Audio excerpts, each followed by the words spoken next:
agglomération comme la Coda a actuellement besoin d'un grand stade.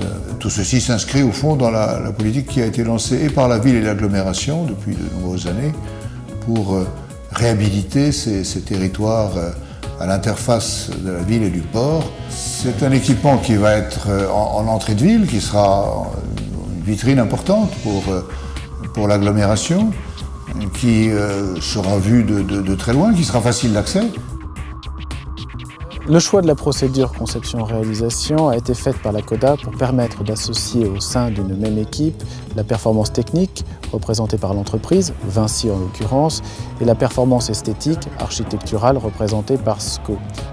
Ce sera le premier stade en France à énergie positive, que ce soit dans la maîtrise des apports solaires, dans la réutilisation de ces apports, dans le peu dépense d'énergie, pour essayer d'être au plus juste, jusque dans le système d'éclairage de nuit, tout en essayant d'avoir une architecture forte, emblématique, puissante, présente.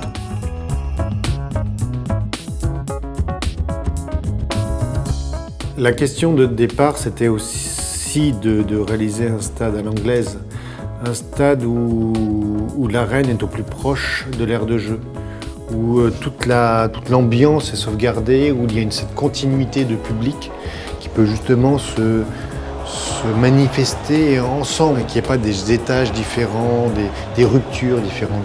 On partage une même arène autour du spectacle qu'il y a sur la pelouse. Le stade devait être en fait un nouveau centre d'activité, ouvert 365 jours par an, avec une ambiance familiale sympathique et un stade où on a envie de se balader, même le jour où on n'a pas d'événement.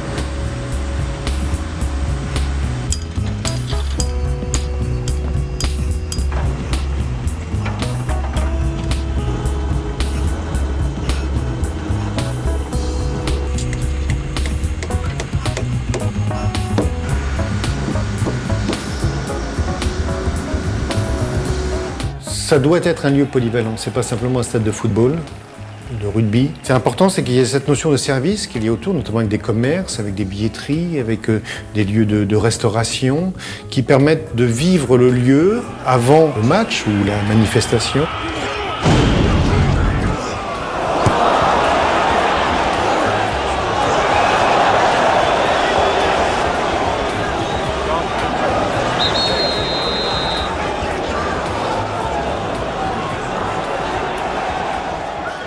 Un stade, et je pense qu'on doit en construire un ou deux maximum pour aller chanceux dans sa vie, c'est un objet mythique. Il y a une place particulière à la fois dans la ville, mais également dans l'esprit de chacun.